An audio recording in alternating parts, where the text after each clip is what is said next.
So, ladies and gentlemen, I want to speak on behalf of Africans. And I want to, from today, I want to take the journey of mysticism. As an African mystic, I want to, being on a Sunday, I want to talk about Christianity. The journey of Christianity has been very smooth ever since the missionaries came to Africa. And guys, it is a very painful journey.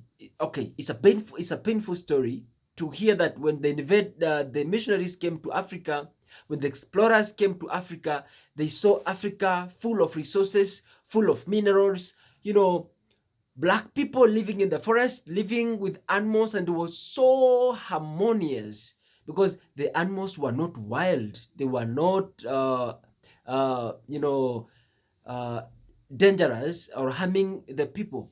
So people used to live in the forest, and it was so pretty good until the missionaries came and decided, what if, because when explorers came to Africa, they saw minerals, they saw fertile land, good climate for agriculture. They saw, the hills, the trees, and the good stories that were told from Africa.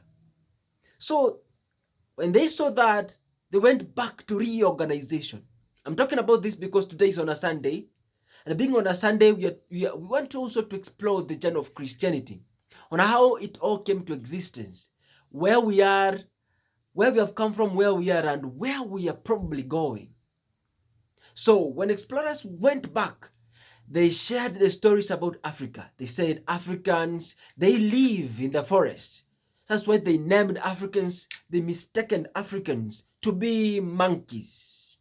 That's when Charles Darwin sat down and they started discovering the history of mankind and saying the genesis of human beings have evolved from all the way Egyptopithecus, something like that, and to Homo sapiens sapien, where we are now.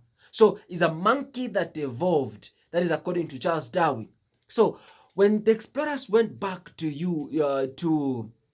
their homeland, to their continent, they asked themselves, how can we get to access the land that is fertile, full of minerals, full of good climate, favorable for agriculture? How can we get that land? And they sat down. I'm saying this because I want us to be free, because a lot of stories have been shared about Christianity, about God, about Jesus, about the prophets, about how the Bible was written. You see, so they had to sit down and make a structure on how they are going to capture the African land. Now they structured.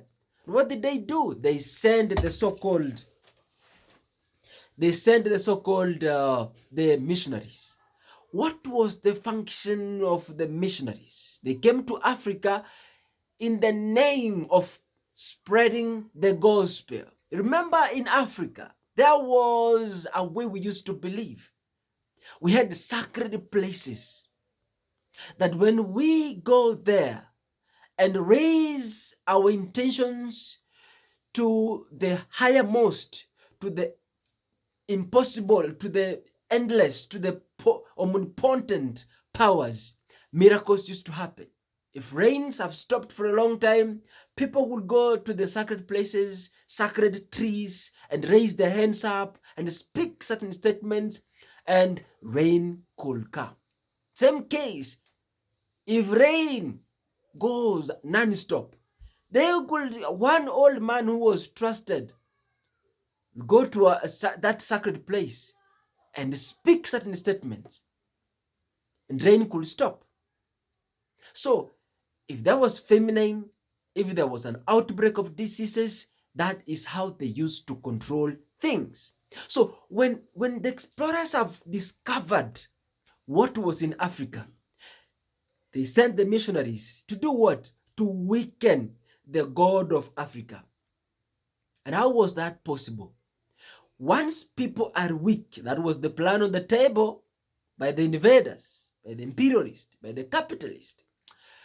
So the plan on the table is, if the people are given commandments, you know, the only way, remember, ladies and gentlemen, as a believer, I want you to understand, the only way you can control the human limit is to put them in a system of belief by sharing very intriguing information. So this is what happened. They said, you know what? We compile this set of a book and call it Sacred Book, and then now send it to Africa. And then a group of men who are now, according to the Bible, when Jesus was teaching, according to the Bible, Jesus was teaching the disciples. There were those who they were very close with, the 12 disciples. And there's this 21, and then there is these 72 disciples. Then God ordered them, Jesus ordered them, go to the whole world and preach the gospel. Go to each and every of those houses, and once you get there, preach the word of God, word of hope, word of transformation. And if they do not listen, leave. And please listen. Those are the words of Jesus Christ, according to the Bible. He said to the 72 disciples, don't take anything. And when you are leaving, tap your left legs down. So Jesus was a culturist. Okay, now, the missionaries now were sent to Africa to spread the gospel.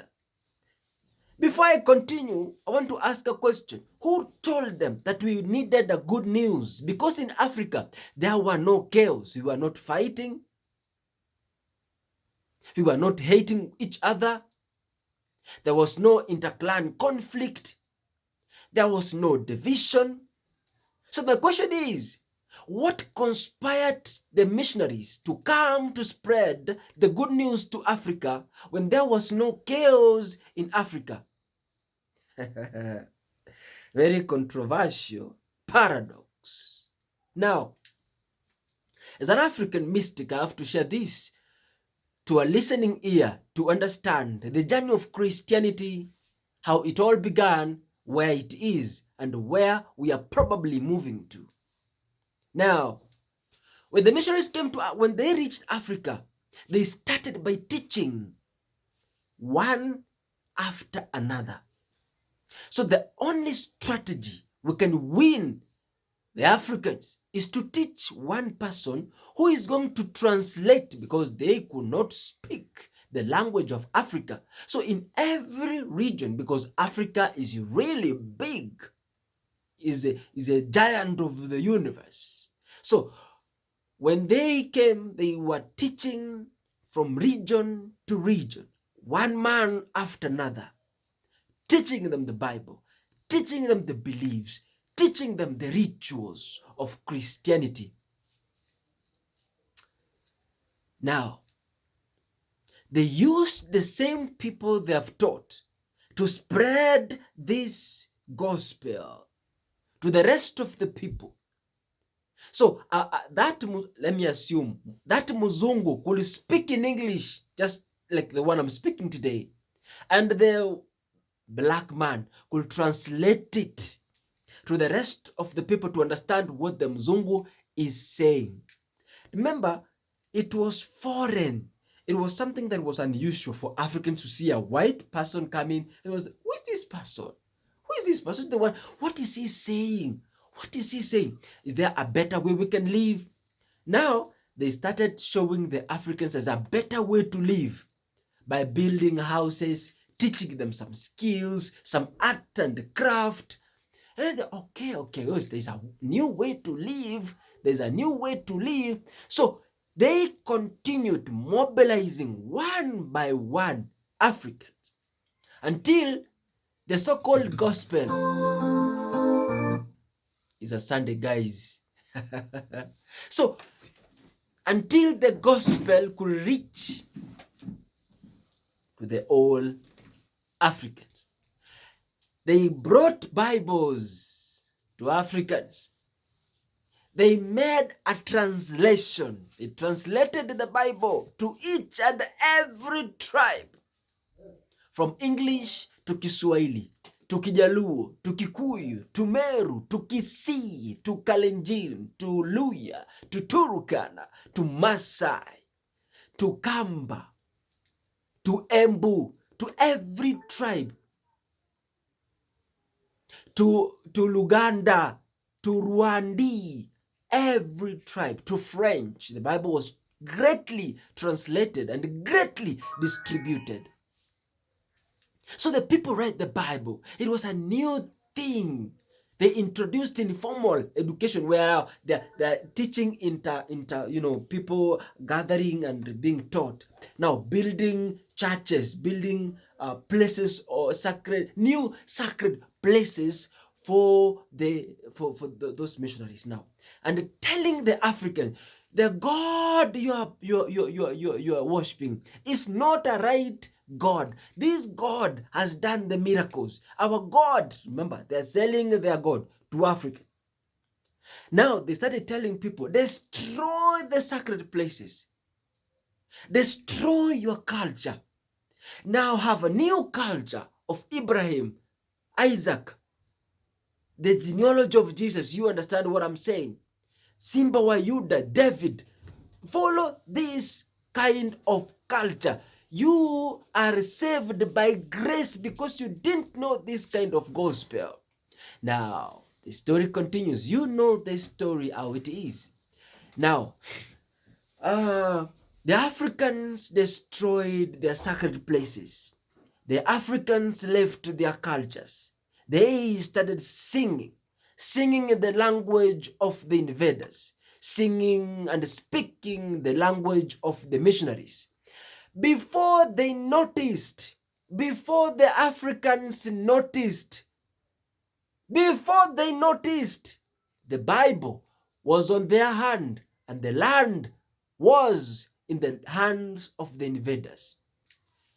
So when you get to understand who is the very person who led to the colonialism and the division of Africa and Africa's heritage and the history being destroyed, who is the source, who is the genesis of that problem?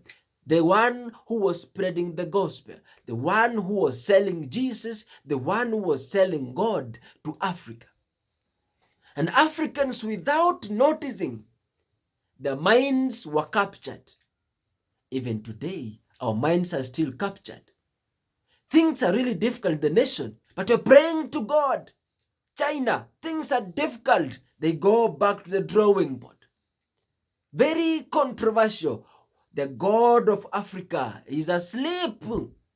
The God of Africa is awaiting for the awakening of the African powers, is waiting for the awareness of Africans to understand that the God that was sold to us is a fake God. He never stops rains. He never controls calamities. He never heals.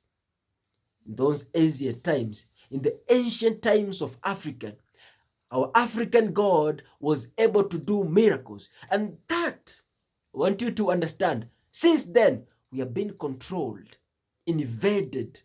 Information has been controlled, not by us, but still the so-called imperialist. Why is that? For their continued benefit. Who are they using? The African men who call themselves the men of faith, who call themselves the men of God. So, as Africans, what are we supposed to do? I'm not saying to destroy the sanctuaries. I'm not supporting the destruction of churches and faith. What I'm purporting is we need to reorganize, reconsider the kind of messages and information that we are consuming. The impact it has in our lives and in our future lives. God is waiting for us to realize how we are supposed to worship him. Nobody has the power to control. Nobody has the power to tell us what to do and what not to do. Look at the leadership of Africa. Invaded, they're using the same strategy that God has given us the leader. And this leader should not be compelled by the citizens, should not be questioned by the citizens, because he or she is a God-chosen leader. When Africa is wallowing, when Africans are suffering and dying of hunger, the leaders are traveling to America to sign the deals. They are traveling to China, to Germany, to India to sign a new deal, which at the end of the day will bring forth their continued benefit. When people in Turkana are still dying of famine, dying of hunger, nobody cares. Because the African leaders were invaded, and today they're not serving the interest of the people who chose them. They're serving the interest of their masters. So Africans, when we are talking about leadership, when we're talking about prosperity, when we're talking about growth, we need to understand these are the things which were captured all the way along when the missionaries were welcomed to Africa, and they captured the mind of the people through the word, the so-called the word of God. So we are clinging on the word. We are walking the word. We are not doing the word. We are not acting the word. We are not implementing the word. Controversy. Africans, I want you to listen from me. Wake up. Waking up is not fighting against religion. Is waking up to realization what impact is the what impact what you believe has in your daily life, and what it is going to have in your genealogy, in your generation, the impact it's going to create in your lineage. Thank you so much, guys. My name is Bishop, the mystic of Africa.